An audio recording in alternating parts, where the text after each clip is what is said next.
Hola gente, ¿cómo andan? Resulta que me sentí un poco desorientado con los videos porque no se me está haciendo fácil elegir un formato único que sea del agrado de ustedes y nuestro. Así que mientras sigo decidiendo esto y como no tengo ganas de dejarlos sin videos, hoy vamos a hablarles de otra joyita de la PlayStation 2. Esta vez le toca pasar por debajo de la lupa al primer juego de PlayStation 2 de Dragon Ball, el icónico Dragon Ball Z Budokai. Así que en este video vamos a repasar la evolución que tuvo después de 3 entregas, cosas buenas y malas, y cómo envejeció hasta la actualidad. Así que como siempre decimos, pónganse cómodos, nosotros somos Dual Corps y comenzamos. La fecha del debut de esta joya fue en el año 2002, desarrollado por DIMS bajo el nombre de Dragon Ball Z Budokai para Occidente y Dragon Ball Z en Japón. Este juego fue sucesor del agridulce Dragon Ball Final Bout de la PC-1 y, como dijimos antes, el primer juego de esta franquicia que salió para la PC-2.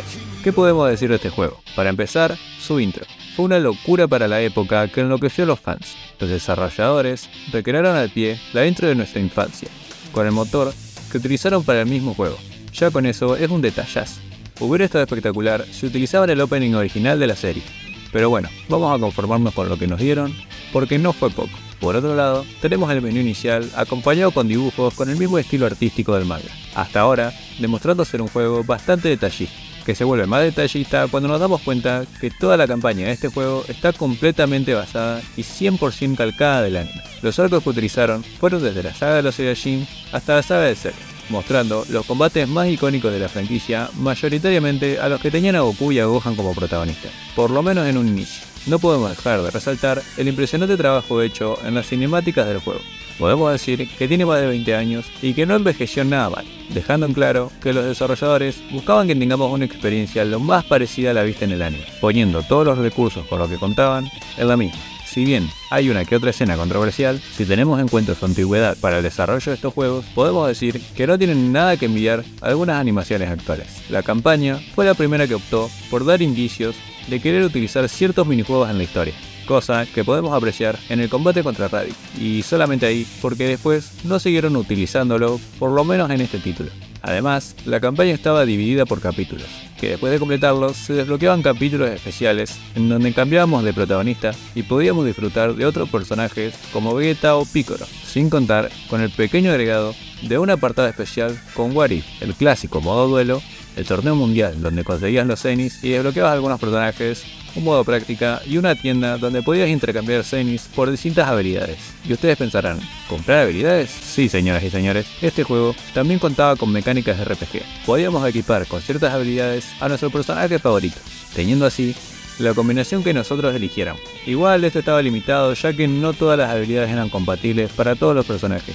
Y hablando de los personajes, este título contó con 23 en total. Ni muchos ni pocos se podría decir. El combate es lo más importante y a la vez lo más sencillo de este juego. Su combate 2D era fluido, y aunque claramente no había unas cantidades absurdas de rutas con diferentes combos, sí tenía su truco, ya que para activar ciertos movimientos y habilidades era necesario primero lograr una secuencia de combos determinada.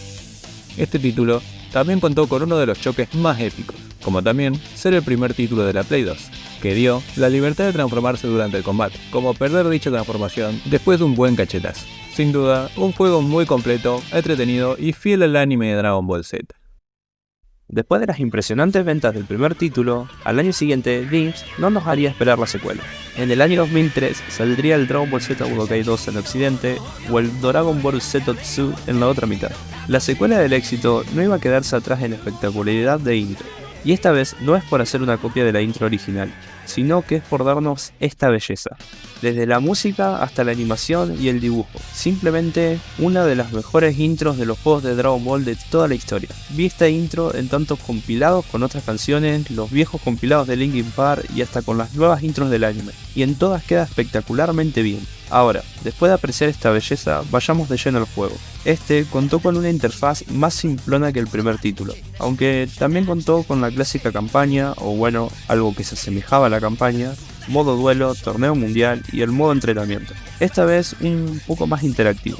Ok, hablemos del elefante en la sala. Esta vez los arcos seleccionados fueron de la saga Saiyajin hasta la saga de Buu, ampliando de esta forma la historia. El modo campaña es un poco distinto y hasta un poco creativo, se podría decir. Esta vez no contamos con cinemáticas tan trabajadas que vayan uniendo los diferentes arcos del juego. En su lugar tenemos esto.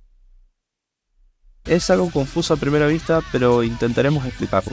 A diferencia de otros juegos de Dragon Ball, esta vez tendríamos que ir moviéndonos por casilleros intentando conseguir la mayor cantidad de equipamiento posible para nuestro personaje, y de esta forma facilitar la pelea contra el boss de la zona. Digamos que no solo tendríamos que centrarnos en el combate, sino también en un apartado estratégico. En la mayor cantidad de los bosses no es algo necesario, sin embargo es una mecánica muy útil para derrotar a bosses como Majin Buu, lo cual le agrega una curva de dificultad extra al juego. Eso sí, no esperen la coherencia de la entrega anterior. La línea cronológica no es respetada y varios sucesos son distintos. Algunos cambios menores como tener a los Saiyajin juntos en un tablero y otros no tan menores como pelear contra los Saiyaman del Dr. Gero o pelear en la torre de la Red Ribbon contra las fuerzas Ginyu. What the fuck. Y por sobre todo, este título fue el encargado de darle vida a la legendaria fusión de Ten Shin Han con Yamcha, o de darnos la posibilidad de ver a Freezer y Cell siendo absorbidos por Buu. Es casi como si los productores tomaran todas las ideas fumeta de los fans y las llevaran para sus juegos. La plantilla de los personajes se expanden llegando a tener 31 personajes jugables, sumando los personajes más icónicos de la saga de Buu, y obviamente a las tan famosas fusiones. En cuanto al gameplay, es muy similar al que tuvimos en la primera entrega, o incluso podríamos decir que es más sencillo. Ya no era necesario cumplir con los requisitos para activar ciertas habilidades, pero el juego seguía recompensando la creatividad a la hora de hacer combos extensos. Claramente, si había fusiones entre los personajes jugables, también tendríamos la mecánica correspondiente para fusionarlos durante el combate, y como agregado no menor, teníamos la posibilidad de lanzar a nuestro contrincante fuera del escenario, haciéndolo estrellar en una montaña lejana. ¿Dónde más habré visto esto? Bueno, sigamos. En el año 2004 llegaría la tercera y última parte de este título, con el nombre de Dragon Ball Z Budokai 3 para los amigos, o Dragon Boru Z Suri para los del otro lado del Pacífico. Este juego no solo fue uno más, sino que está en el podio de los juegos más icónicos de la Play 2 de Dragon Ball Z, siendo espectacular en más de un sentido. Y no podía ser menos, ya que este título obtuvo premios del GameSpot 2004, siendo el segundo puesto como mejor juego de lucha de ese año, como también premios por ser el mejor juego basado en un programa televisivo o cinematográfico. Este título no era coca, y por eso se recuerda con tanto cariño. Comencemos por su intro.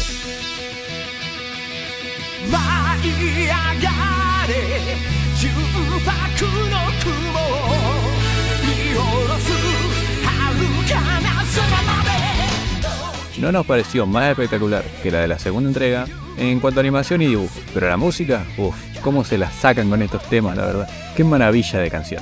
Como siempre, los soundtracks nunca decepcionan. Ahora, ¿qué hizo que este juego alcance estos niveles al punto de llegar a ser, como ya dijimos, uno de los mejores juegos de esta consola? En cuanto a contenido, no cambia mucho de sus entregas pasadas. Modo historia, duelo, torneo mundial, entrenamiento y tienda. Todo seguía ahí. Si tendríamos que decir su aspecto más resaltante, no cabe duda que era su mecánica de combate. Pero vamos a hablar de eso después. Empecemos por el modo historia, o Aventura Dragon. Esta vez no teníamos el tan icónico tablero, ni tampoco teníamos las cinemáticas del primer juego. En su lugar, teníamos diálogos con imágenes estáticas de los personajes, siendo este el peor apartado del título. En cuanto a por qué se llama Aventura Dragón, es porque los combates que enfrentábamos en este modo dependían del personaje que vos elijas, teniendo que vencer a diferentes enemigos y avanzando así en el transcurso de la historia. Al terminar la campaña nos daban un pequeño monólogo de lo ocurrido después con el personaje, algo muy similar al estilo de los Mortal Kombat. La duración de estas historias no eran igual de extensas, y aún así, la campaña más larga no dura más de 2 horas. En cuanto a los arcos de la historia que utilizaron, fueron desde la saga Saiyajin hasta terminar la saga de GT. Bueno, eso es solo con algunos personajes. Otros apenas llegaban a la saga de Freezer o Cell, y ustedes pensarán que esto era una porquería. Y la verdad que al principio sí, hasta que después te das cuenta que la historia no es más que el modo de grindeo y farmeo de cualquier MMORPG. Tras superar los combates, tu personaje va subiendo de nivel y ganando puntos para subir los atributos de dicho personaje. Y créanme, con el primer modo de historia no estás ni cerca de llegar a esos atributos a un nivel aceptable, y esos puntos son más que necesarios para luchar contra Omega Shenron. Esa pelea sí que fue un infierno. Básicamente, si querías tener un personaje con sus estadísticas al máximo y con las técnicas más OP que el juego te ofrecía, debías rejugar este modo una y otra, y no solo por los atributos, sino para ganar oro suficiente y poder comprar los ítems, técnicas y personajes de la tienda, que simplemente no sé si eran muy caros o la ganancia de Zenith de este juego era muy baja. Uno de los detalles mejores recordados de este título fue la implementación de un mapa abierto en donde podíamos movernos libremente con nuestro personaje, algo que al parecer nos gustaba mucho en aquella época. como también la mecánica de sentir el ki de nuestros rivales. Esto también yo siento que lo vi. No sé ustedes, pero esto era algo que a mí me fascinaba de estos juegos. Para resumir, este título podía ser un juego tranquilo en donde jugabas por diversión o podías tryhardearla a más no poder y pasar horas y horas desbloqueando todo el contenido que te ofrecía. Ahora sí, mecánicamente hablando, este juego era una maravilla y muy superior a las anteriores entregas. Tenemos la primera implementación del Vanish, como también una mecánica de evasión perfecta si lográbamos activar el comando del momento justo. Los combates son muy fluidos y dinámicos. Se agregó un modo Berserk, en donde sacrificábamos energía para potenciar a nuestro personaje y hacernos resistentes a los ataques enemigos. Si tu rival activaba esto, era mejor alejarse como todo un macho que se respeta, o esquivar los golpes como un puto pro, para que cuando se agote y se quede sin energías, ir como todo un valiente a golpearlo sí que se pueda defender. Teníamos esta especie de minijuego llamado Dragon Rush. No, ese Dragon Rush no, sino este Dragon Rush, en donde jugábamos con la mente de nuestro rival intentando que no adivine el botón que nosotros elegíamos, y así llegar al final de las secuencias haciendo el mayor daño posible y también ver una espectacular técnica definitiva. Aunque también tenía sus riesgos, ya que si adivinaban nuestra jugada, nuestro personaje podría ser el que recibiera el daño. Teníamos todo lo ofrecido en la segunda entrega, pero mejorado a niveles absurdos. O sea, ¿recuerdan el te saco del escenario y te estrello con una montaña? Bueno, ahora tenés el te saco del escenario, te chocas con un T-Rex y te cae a trompadas. O te saco del escenario y te comes un auto de Boca. Con todas las similitudes que hay en el Dragon Ball FighterZ, espero que como mínimo hagan algo parecido en una secuela. La plantilla de personajes volvió a aumentar siendo un total de 44 personajes jugables. Ahora contando con personajes de GT como Omega Shenron, Goku y Vegeta Fase 4. Como también personajes de películas como Broly, Bardock o Cooler. Todos con sus respectivos cambios de trajes o colores. Sin duda uno de los juegos más completos de Dragon Ball Z que no decepcionan y que deben probar sin falta, y que está cómodamente en el podio junto a su primo el Dragon Ball Budokai Tenkaichi y otro título más del cual van a tener su respectivo video pronto.